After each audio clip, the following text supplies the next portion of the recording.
all your stuff. What can figure it out? That's how it chooses you. Oh, sure. This is It Chooses You, a podcast where we talk about things we love or things that are on our minds. I'm Teresa Sparks. Shit. I'm Teresa Sparks. I'm Claire Patton. Yeah. Sure. Good job. Thanks for joining us. Thank you to all 25 of you. Much appreciated. But again, not your fault. My fear of success. I won't put it on Claire. My fear of success means I don't fucking do the things. I was talking to Claire Chang earlier. I'm just moving this up a little bit so you don't have to look directly at my nose. That's my favorite part of this process.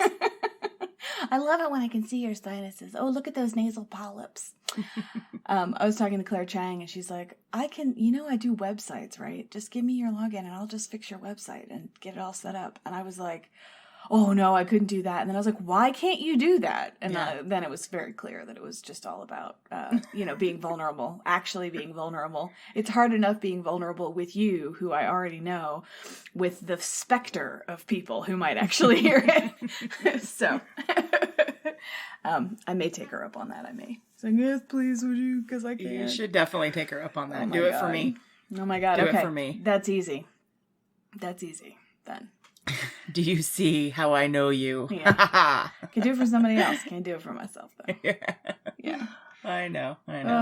Yeah, so I texted Claire last night, my Friday text, which is, I don't even know what I'm going to do tomorrow, because I leave it until Friday afternoon, which is fucking stupid and irresponsible. Just to clarify, she's now talking about me, Claire. I'm talking about, yes, this Claire. Claire Patton, my potty partner. There's been a shift in Claire's. Don't ever say there has been a shift in Claire's. That's right. Never going to say it that way again.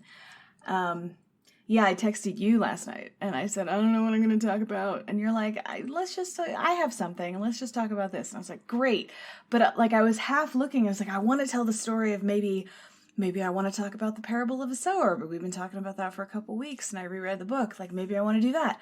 Can't put that together today. You have waited till the last minute to do your homework and no one else has written this because no one else gives a shit. I found one article about it from the New Yorker from like 10 years ago talking about how prescient she was. So I don't have anyone to steal from. I actually have to do the work myself. What? Now we're in trouble. What a bunch of bullshit. So looked at that, and then I was like, well, maybe I'll tell the story of how, like the resurgence in Lindy Hop, and all the articles I find about it are about the bands. And I was like, that's probably the most visible part of like neo swing or swing revival stuff.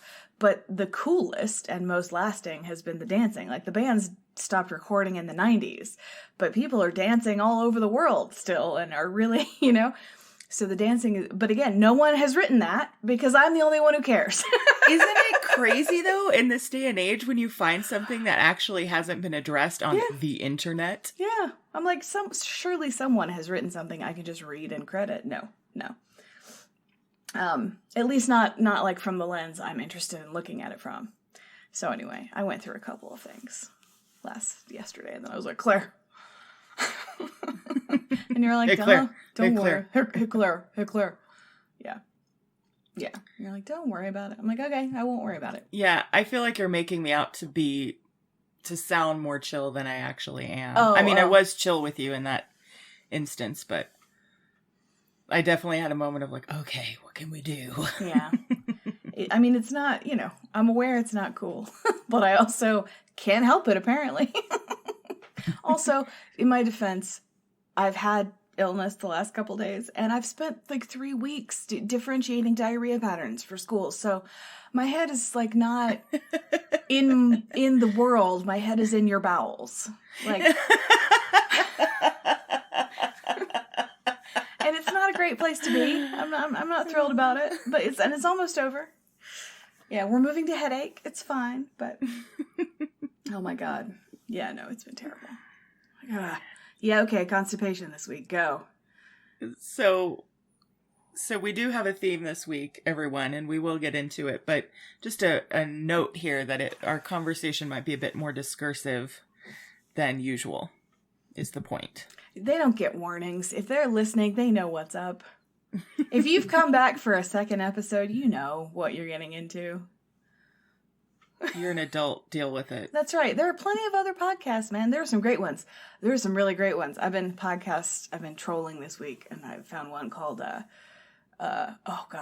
it's called Diversity Hire. Oh, it's so good. I think they only have a few episodes. I think they started early. Like they have 3 episodes they started last week. Like they're professionals. Yeah. They're like, we're going to make content now. But yes, that was great.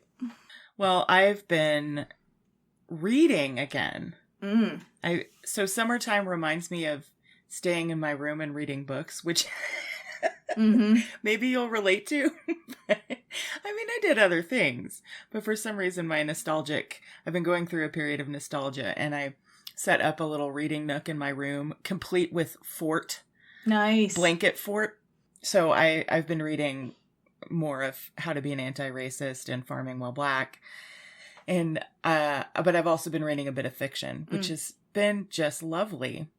I'm a reader by nature. I love reading, but I go through periods of time where it's just not a part of my life. And every time I get back into it, I'm like, this is what's been missing. And I think I've been thinking about why. And I think there's something about just you encountering one voice that's so satisfying. I just feel like even living in the middle of nowhere, there's just so much noise, you know, and sometimes I just get tired of all the clamoring for our attention, you know? Yeah. And so I've just enjoyed just one worldview, even, you know, obviously there can be multiple characters, but just encountering one perspective and just immersing myself in it has been just fantastic. I'm really enjoying it. I definitely hear you about that noise thing. There's a show on BBC called Taskmaster that's hosted by a comedian. I really like Greg Davis. And Mike had watched it a while ago, and he was like, I really like it. You should watch it. And I finally put it on. And it's fine. It's funny. It's interesting. But the music is so fucking aggressive. And, like, it's just like, and it's like fucking being needled in your eye before and after every commercial break. And they're all on YouTube, so there are no commercials, thank God, which are exactly the same thing, like demanding your attention, needling in your eye, you know? But I was like, you gotta be kidding me. Like, you chose to make this a part of your... You could have made this chill. Like, right. Why'd you make it like this? Jesus. This could have been a salve, goddammit. Yeah, exactly. Where's my balm? Yeah. Tired of being tattooed in the iris. God. Yeah, so I was really resenting it. Well, and also I'm sure that, you know, if they had imagined that people would watch 8 episodes in a row, they may have reconsidered, you know, their sound design. But, you know, as I'm watching episode 4 right in a row, I'm like, God, this music is really fucking annoying. Yeah. And it's like that atonal, that music that's been around for, it's like the theme song for, oh God, the video game I really like. The one, Don't Starve. It's like the music for Don't Starve. It's like out of tune, hurdy-gurdy, like out of tune piano, like everything's just a little off, like the music for Good Omens. Like just right. Plunky and I'm just like, you've chosen the most distressing music. God. So while I've been studying, I'm like, I used to listen to classical music all the time, classical and Baroque, you know, like let me find something. Oh my God, listen to Beethoven's Ninth Symphony. That cat is the shit, man. That thing is amazing. Make you happy all day long. So good. I've been listening to a lot of lo-fi. Oh, nice. When I work, which is really great. It's soothing, and there's a trend. I bet all the kids out there that are listening to our podcast know about this. You're here for the trends. We're definitely like trend spotters for sure. That's right. Yeah. The trend is, on YouTube, there are a lot of lo-fi videos set to animation. Oh, cool. And it's usually a person or a creature or something, and it's really cute. So but it's mellow, like they're studying or they're reading. So it's just like having a companion, chill companion. And some chill music to focus to. But I've also been doing some classical music while I work as well, which is nice. Yeah, it's like if the choices are be alone or be involved but have needles in your eyes. Like, which one is better? Definitely necessary to find the third way there. Yeah, exactly. Yeah. Yeah, I really like that Taskmaster show. It's pretty interesting. It's they just have 5 comedians on there. 2 hosts who have 5 comedians, and they do 8-episode series with the same people. So it's the same 5 people for 8 episodes, and they just make them do random weird shit. Like, make the biggest splash out of the items on this table. Go. Yeah. You know, and then they're like allowed to source items from their environment and or like, we're going to play hide and seek now, but they're playing hide and seek in a really tiny area. But someone was so good at hide and seek that she remained hidden for 23 minutes in a really tiny area. That's crazy. It's amazing. Anyway. That sounds fun. I'm not doing it. This is not an ad for Taskmaster. I'm not doing it. I'm not speaking of it the way it deserves. But well, you know what, Taskmaster? If you want to get a good ad, you got to fucking pay us. Let's just face it. So what do you want from us, Taskmaster? Yeah. If you want us to say what you want us to say, you pay for that privilege. Otherwise, we say what we want. That's right. And it might sound like that. And it might sound like this. Yeah, exactly. Yeah. I was listening to episodes and I realized how much I laugh at my own jokes. I was like, ooh, that's a character flaw. I don't find it that way. I find it delightful. Oh, do you? Mm. Yes, because I believe that as an artist, if you're delighting yourself, you're delighting your audience. So. Well, yes, but I can be delighted without braying into the microphone for 15 seconds every time I say something. That was my point. I'm still delighted. I just think I could contain the oral reaction, you know. I don't know. You don't know? I don't know if I like it when you laugh. But then when you laugh, I feel like I've told a joke that you're laughing at, and that makes me happy. You like that? I love that. That makes me happy. Do that all the time. But I remember listening to Car Talk back in the day. The first podcast, even though it was a radio show, it was really a podcast. I remember listening to Car Talk and those guys just cracking themselves up. Well, so yes, our theme this week is fighting for something you believe in. And I just wanted to sort of explain where this idea came from, which to me is 100% ridiculous. Let's just say that up front. Yay. So when I was, let's figure out how old I was. Is it relevant to the story? If I say you were 6, is it going to matter if you were actually 9? So when I was a teenager, let's just do that. In 1990, there was a film that came out called Pump Up the Volume. Oh my God. Starring Christian Slater and Samantha Mathis. Mm-hmm. Samantha Mathis is hot, by the way. She's amazing. She's a really good actress, too. Oh yeah, that too. Right. Just trying to... Mm-hmm. I, for some reason one day this week, woke up with that movie on my mind, which I have not watched in probably 10 years or more, and thought, I bet that shit's on YouTube. Sure enough, it was. Yeah. And I watched it. So the thing about Pump Up the Volume, for those of you who don't know, is it's basically a movie about a high school kid who is secretly a pirate radio DJ stealing airwaves in order to speak his mind. So there's his school. He's just moved to this town. It's this kind of crappy suburb in Arizona. And there's a lot of discrimination and bullshit going on in his school. So he uses that platform to basically inspire the other students to fight back and protest. Yes. Revolution.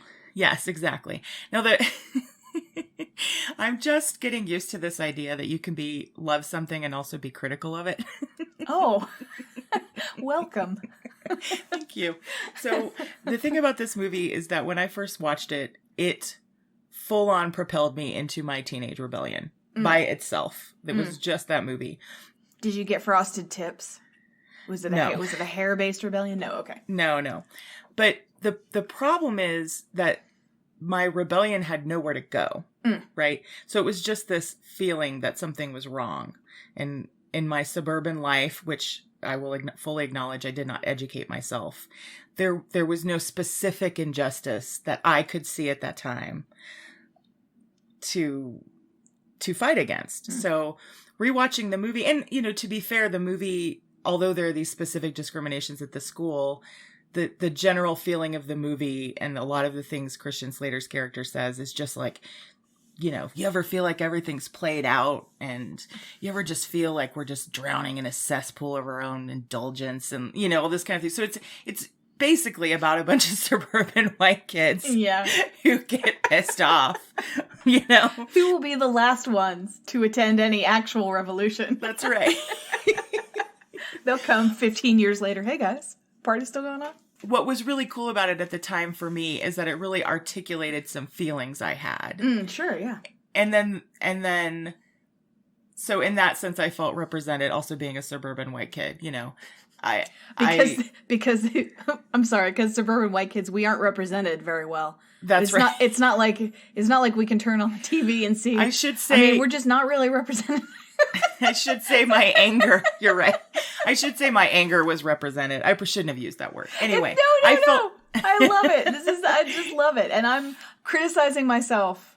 Yeah, not directed outward. In that moment, I felt my anger was seen. Yeah, and so fully like, yeah, fuck the system. I don't even know what that means. Yeah, let's just, you know. So I think the comparison I was making is for young people today that have such, I admire them so much. They have such clear and specific goals, and they're fighting against such specific foes that I really admire that. And it, you know, I don't know.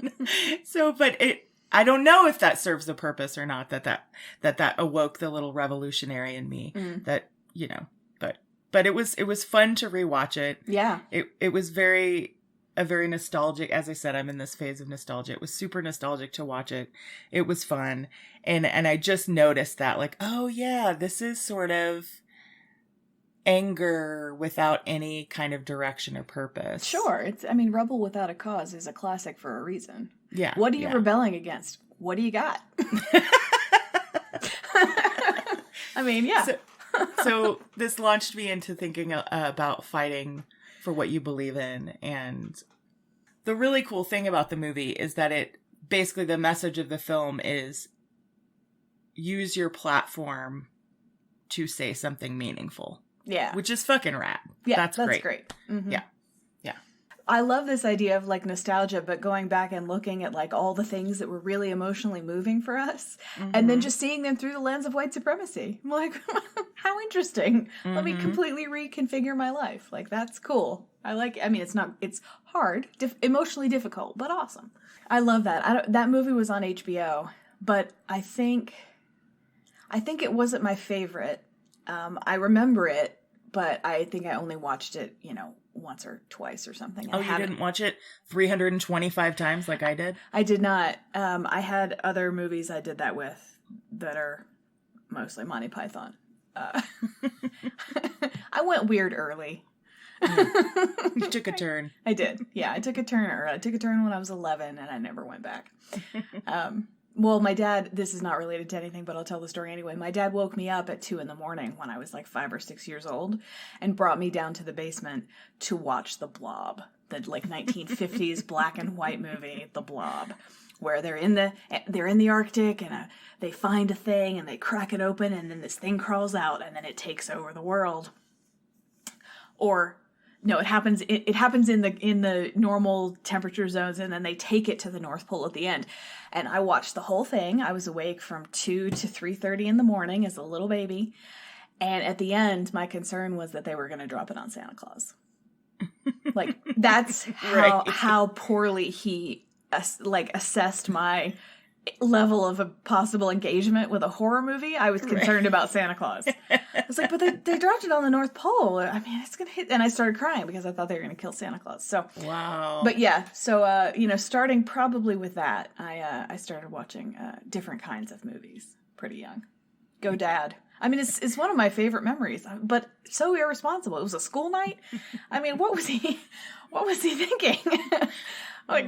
Yeah, but anyway. It's like she's got it. We need to start the education now. It's time. She got to watch The Blob. Like, all right, great. He's like, it's not on during the day because it's a horrible movie. It's only on midnight on TBS or whatever. So, yeah. But yeah, no, I didn't watch Pump Up the Volume, and don't really know if I have. Like Heathers, of course. Speaking of Christian Slater, Heathers. I watched a bunch, but did not relate to. I mean, a bunch of really wealthy people. Like, I went to high school in West Virginia. It wasn't like right. not the same issues. But yeah, I love that, the idea of going back and watching things you liked and being able to still like them and have them be important to you, but like really refine your critique. That's right. Yeah, I think that's great. Well, and the reason why I suggested this theme is because it had come up for me in this form. Yeah. Of watching a silly old movie. Yeah. And it had come up for you as well, just something you had said to me offhand about something that happened in class. Do you know what I'm talking about? Yeah. I don't know how, you don't be as detailed or vague as you want to be. We don't have to even give the context if you don't want. I'll be vague because I don't want to have to answer for this should anyone at school hear it. But there was a piece of material in one of my lessons, and it's a teacher that I like and respect. But the piece of material really encouraged spiritual bypass. And I think mostly like shocked but not surprised that an institution that doesn't purport to, that actually teaches people how to work energetic magic, basically, would be so clueless in that particular way. And I brought it up. Do you want to explain spiritual bypass for people that might not know? Yeah, thank you. Spiritual bypass is this idea that if you're doing your work, it's really easy to take an attitude that all human beings are spiritual creatures having a human experience, and we are all manifestations of God in some way, and we should relate to one another that way. And anything that's like, this is where sort of identity politics comes as a pejorative. Anything that's based in your identity countering my identity or vice versa, anything like that is actually a distraction from what's real. And it enables people to say things like, gosh, the victims of Hurricane Katrina must have had some crazy karma they needed to work out. Right. It enables that kind of bullshit. Yeah. Which is a phrase I have heard wealthy old white people say. And so when I got this piece of material for class, I was like, hold up.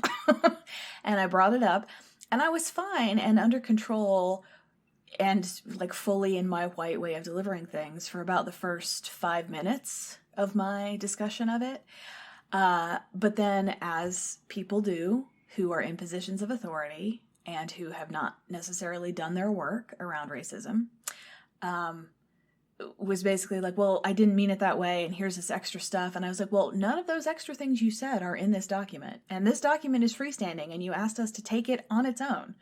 And your context has only been delivered when I brought it up. So, I believe this is slightly disingenuous, even though I think you're a good person, So I had that happen and was so tired. Was unchallenged.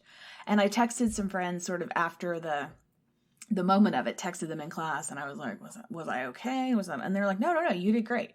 So unchallenged. And even the faculty member, was at least willing to hear it. But I was so tired from that I went to bed at 7:30 that night. So that had happened. And I was like, is this what it's like to just speak up every time you say it? Because it's the second time that I've had an experience of a faculty member at this institution just not really getting it. Like being confronted or asked a question about racism and white supremacy and having an answer that's in fucking left field. And I can't tell if it's my own lack of education or ability. And maybe their answer isn't in left field. There's just something I don't know. But they're mostly wealthy white people. And so I feel pretty sure that their answer is in left field because they haven't done any work. And I'm disappointed. Yeah, I was really disappointed. I was like, oh, here I am in another lefty liberal organization that seems to be populated by people who are good at teaching and good at the thing they're teaching and have not looked at their own racism one whit. Okay. So I got a little tired. I have a question about that. I mean, if we are saying that we're the type of people who would like to fight for what we believe in, I'm just surprised that you were that brave. I don't know that I would be that committed in that moment. There is part of me that sometimes disengages and just thinks well, they don't get it, So I really admire that you said something, but what do you see as what fuels you in that moment, I guess is my question, that you see something like that and decide that you're going to say something. I think it's that we are training to what's the right word? Treat. I mean, we're training as medical professionals.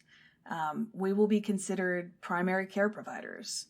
And the idea that you can send a bunch of white kids, which is what most of us are, out into the world with no training on what it means to be multiculturally aware in a treatment setting, particularly given the history of medicine in this country.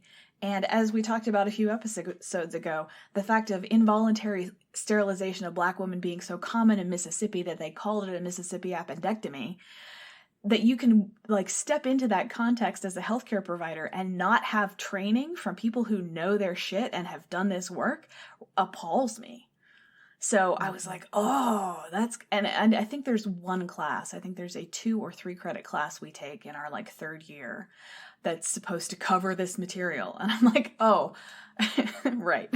Because 45 hours is definitely going to undo all of the implicit bias we all have. Yeah, sure. That's great. So I was like, and I'm a systems thinker and I look at the whole thing and I'm like, I'm paying a lot of money for this degree and I'm hoping to make a lot of money practicing after I graduate. And I want this education to be complete in a way that is appropriate for the place and location and time we live in. Place and location are the same thing. That is appropriate for the place and time we're in. And to me, if you're going to be a counselor or any kind of healthcare professional or even a massage therapist, like having tools to look at your own bias so that you're not pulling that shit on your patients is really important to me. Yeah. And so I was like, okay, well, this is a gap in my education. It's a coming gap. I can see the canyon. Let's try and build a bridge before we get there. Yeah. Right.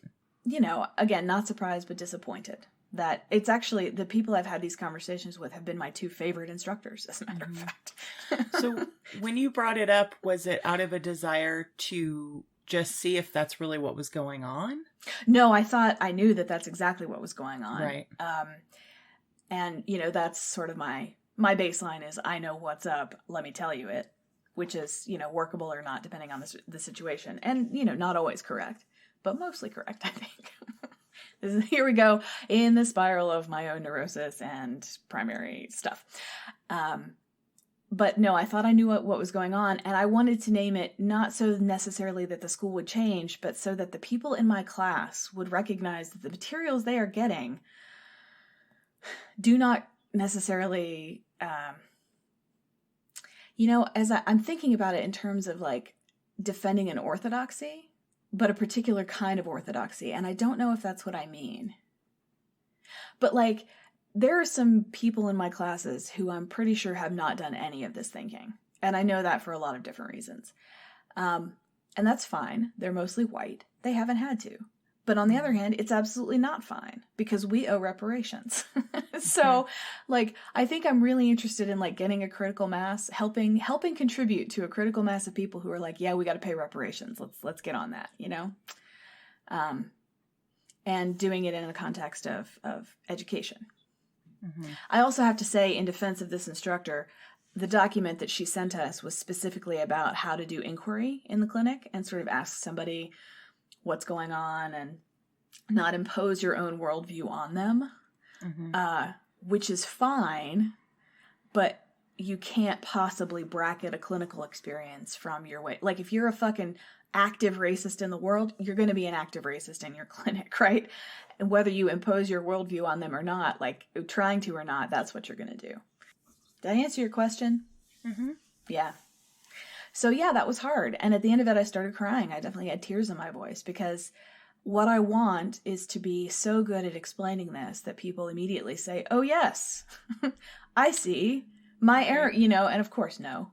So of course that doesn't happen. Do you think that's, I definitely identify with that. And sometimes I think that's ego. Oh, sure. Right. Absolutely ego. Yeah. Well, and just the desire to be effective, which we all have. Yeah. Usually when I start crying, it's because it's either ego or really true. Like, my tears reflect my ego and the truth. Those two things. Yep. Yeah. So that was a thing. And I've been thinking about, and actually after you asked me, like you said, what if we talk about what it's like to fight for something? I was thinking that I might rate the two instructors separately that I've had unsatisfactory conversations with about this, and be like, so I want to write this down for you so that I don't get spun up in the verbal interaction, because it's really interesting. I so focused on the personal interaction and I'm very empathetic.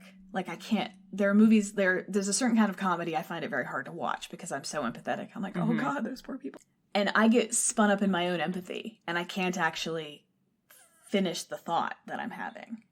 And so I thought about writing them and saying, look, this is what I was trying to address. I don't feel like I got a satisfactory answer. I recognize you may not feel like it's your job to know these things, which is fine. But here's my concern. And, you know, if you agree, great. If not, great. But you know where I stand, and then I'm going to call you on this shit every time I see it. So that's going to be our relationship. Yeah. It's interesting, too, like, nobody spoke up. I don't know if everybody had read the material. I feel like maybe most people hadn't even looked at it yet, and then someone is, like, calling it out. But nobody really spoke up and said, oh, yeah. And so I was like, well, alone. Okay. Yeah. Cool. I really admire that. It makes me want to look at my own life and see if there are places where I can be as inconvenient as you are. Mm-hmm. And I mean that in the most... Yeah, that's it. The most complimentary way. You're fucking inconvenient, Teresa, and I love it. Yeah. Yeah, I don't know how to be otherwise. Even when I'm not dealing with real important things, I'm inconvenient. Like, inconvenient is just how it's like, oh, look, everything is pointing this direction. What's that thing doing? That thing's pointing in a different direction. Like, yeah, always. Well, you know, I'm going to school for energetic medicine, and my reaction is to buy a bunch of makeup. It's like that. And if I'm in a really, like, superficial environment where everyone's wearing makeup, I'm like, fuck you, I'm not going to wash my hair. Like, I'm just, like, contrary by nature, you know? I identify with that a lot. Like, when I lived in Dallas, we were super hippie, and then we moved to Boulder, and I felt like we went in a more traditional way just to be contrary. Mm-hmm. You know? Yeah. Contrarians. That'll be another episode, too. In defense of contrarianism. Right. Yeah. Well, there's a concept in my physical theater background, which is a concept of achieving balance. And there's actually a physical exercise where a group of people are moving through the space. And the idea is that everyone intuitively should come in and although you're continuing to move, you're filling in the empty places. Mm. And I think about that a lot, that sort of energetically and personality wise and dynamically, it is important to try and bring balance to a social situation or, any kind of relationship you're in. Mm. So I think about that a lot. So I definitely identify with that desire to see what's missing and try and fulfill that. Mm-hmm. Yeah, I like that. I like that idea. I think for me personally, I'm really interested in figuring out what the fuck I'm doing. Not like in a way that I know what I'm doing and I'm right and I'm just moving forward in some kind of expertise, but like figure out what I actually value and what I can offer. Like, what is my perspective?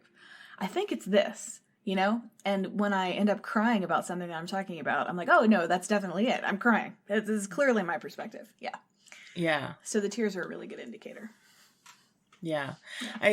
It's funny because I'm out here trying to engage in sustainable agriculture and we're in our first year and it's just a process that takes a long time, but I think I've convinced myself in some ways that this is how I fight. Mm-hmm.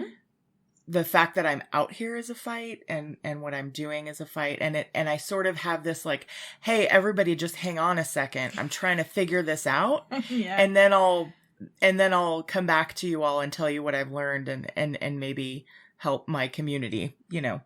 But that's, the world is continuing to move and the world is continuing to manifest horrifying injustices that I recognize that that's a lack in myself, that I need to actively engage on a social level and actively engage with what's happening in the world. Sometimes I don't quite know how to do that, but that might just be laziness on my part. But yeah, there is that a little bit of like, as we've said, everyone has struggles in their lives, and nobody says, "Oh, my life is super easy," So it's easy to just get caught up in existence, right? Or if you do have a project or a passion that you're engaged with, it's easy to just say, "Well, that's my thing. I'm changing the world by writing my novel," right? Or whatever it is. And I've gone through that at a younger age. I was making theater, and I really believed, like, I had the sense of fighting all the time. And my way of fighting was to make this art, and I've definitely let go of a lot of that. I don't have any egotistical aspirations of changing the world. But on the other side of that, I think I do need to engage more. Yeah. I definitely hear, yes, I hear and understand those things. Yeah, for sure. There's something, I know it's, I believe that it is the correct way of moving forward for me right now, because it's so fucking hard to just stop in real time and say, hold up, there's another way of reading that. And it's this. Is this what you meant? No? Then let's maybe change the material. Because, that kind of thing. And it's also, I know these people and I see them, but I don't have to be in the same room with them. Like, that lack of physical contact feels like it's safer somehow to speak up. The same way it's really easy to be an activist on Facebook, but it's not easy in the coffee shop when you're surrounded by the physical forms of the people you're trying to activate. Yeah, so there's something there too. And if we were in class together, maybe I wouldn't have said it if I was in a room full of those people. If we were in physical class, I may not have been able to do it. So yeah, that's interesting too. Well, and you, like, you don't have a third place. Like, your home and your work are the same place. Right. And you don't have a group of people that you work with that aren't also living on the same property as you. And so anything you bring up to the people you live with is just there in the room all the time. So that's another consideration for sure.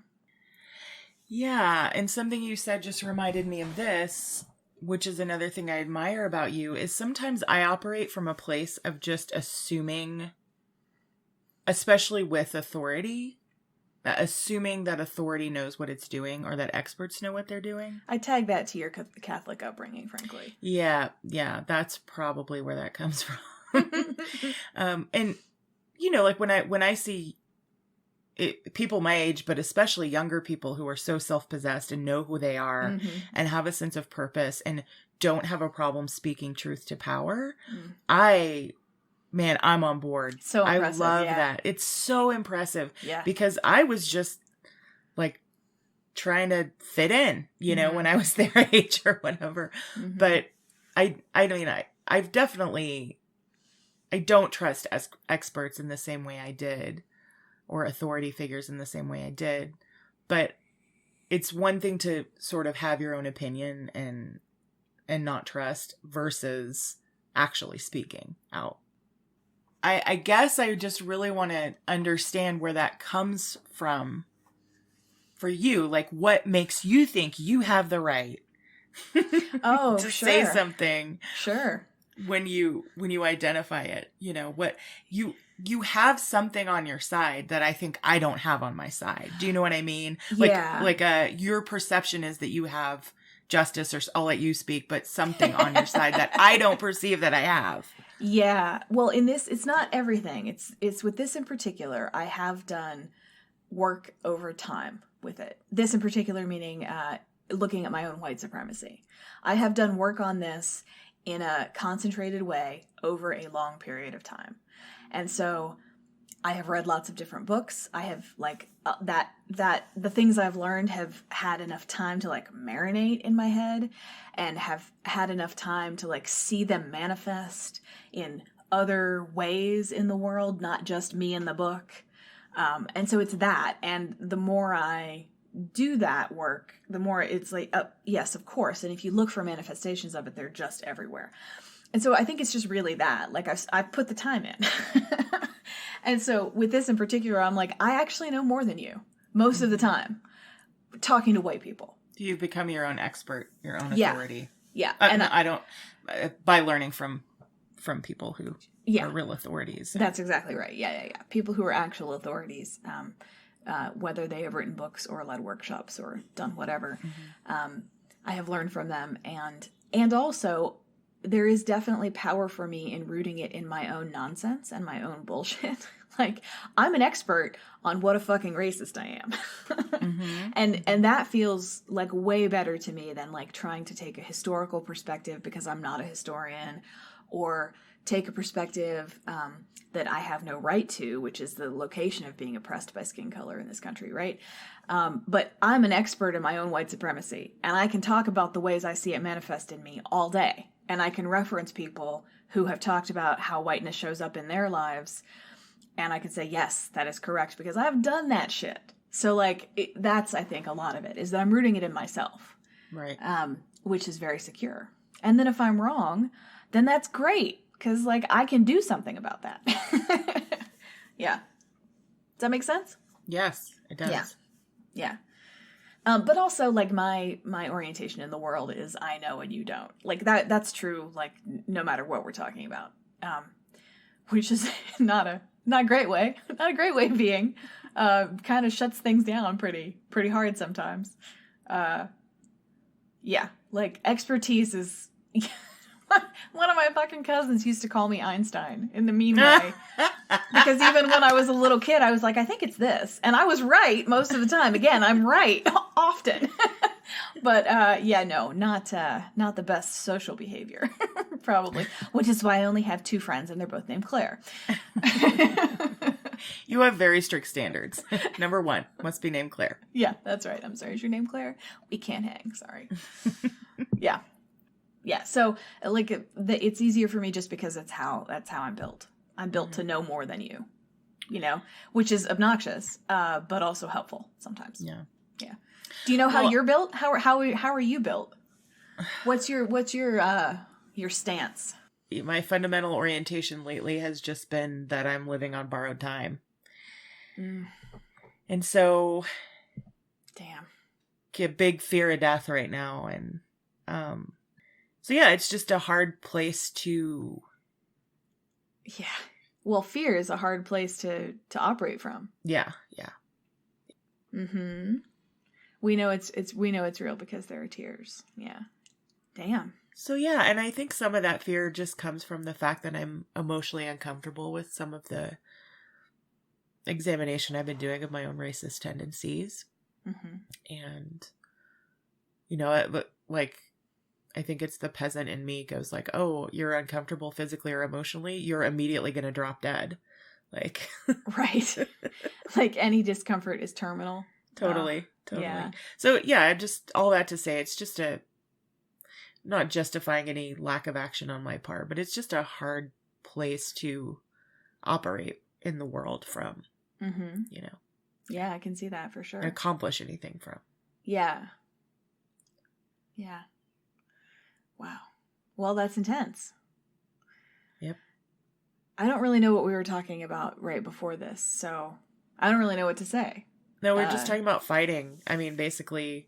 Like what it's like to fight for something? Well, it's an interesting thing that happens as you age, because fighting sort of changes. At least I'll relate it to my own experience. So fighting has changed for me. Like I said, it was this kind of vague... anger when I was a teenager, and then became like funneled directly into my own ego. Like, I'm going to change the world through my art. And that was, that was a good chunk of my life. And now it's like, I'm only interested in concrete action. Like for me, fighting was doing a lot of talking and thinking. And so I don't really, I'm just tired of that, Like, I'm just, not that I don't have thinking to do and talking to do, but it's like, I'm really craving, like, all right, guys, all right, everybody, what are we going to do? You know, like, let's find some concrete stuff. Like, Yeah.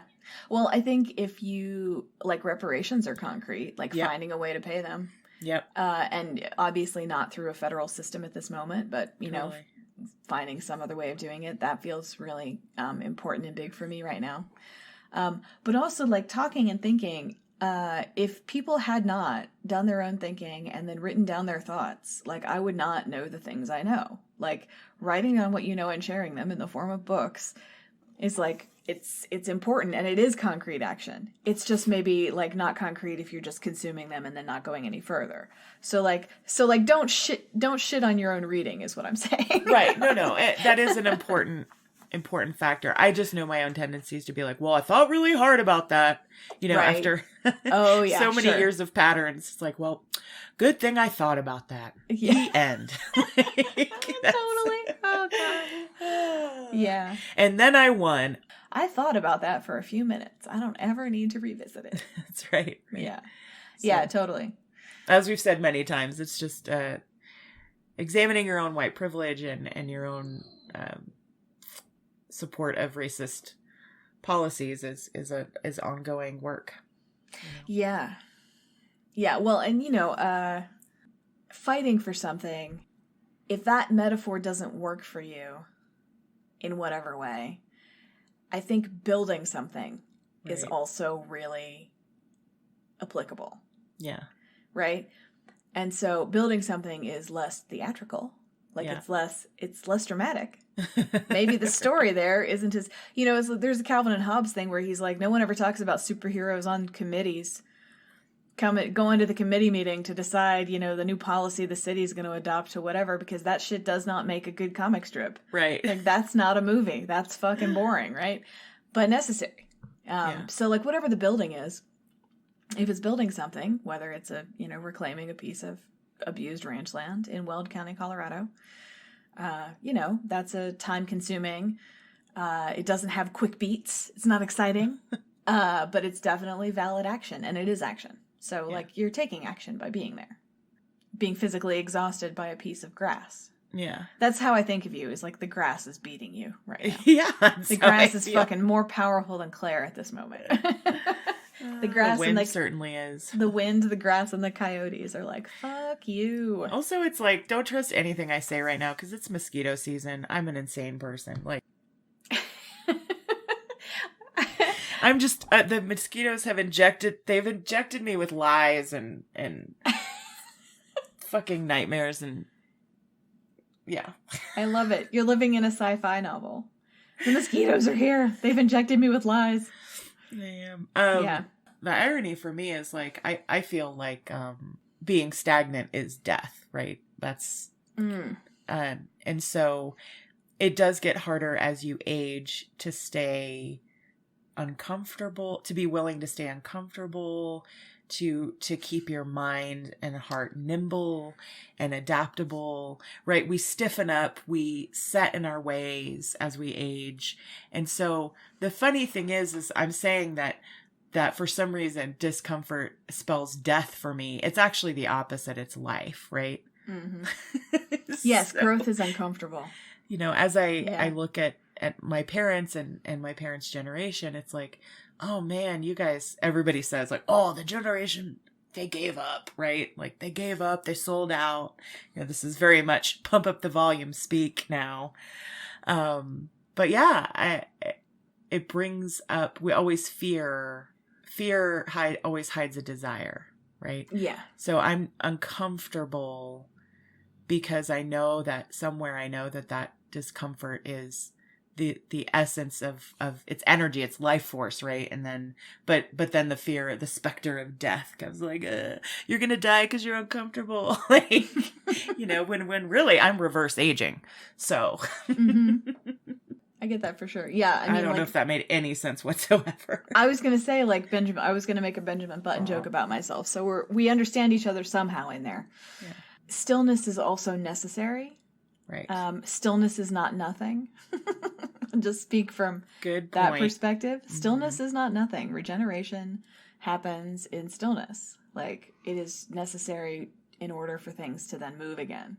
So just, again, you're out there on the moon. Just look to nature, man. Like, winter is stillness. It's interesting that you're having these fears about stillness when everything is moving. Like, literally everything is moving right now. And your fears about stillness and stillness being death are really present right now. That's a good reflection. That's interesting. I'll have to dig into that.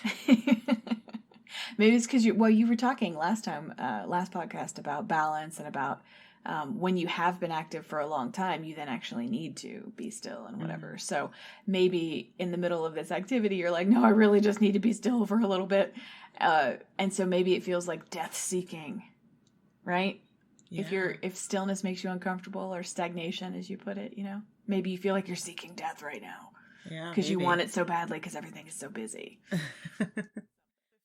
Well, I think that's probably, I feel like we have used up our energy, and we'll see if there's something, in there that might be shaped by you into something suitable for public consumption.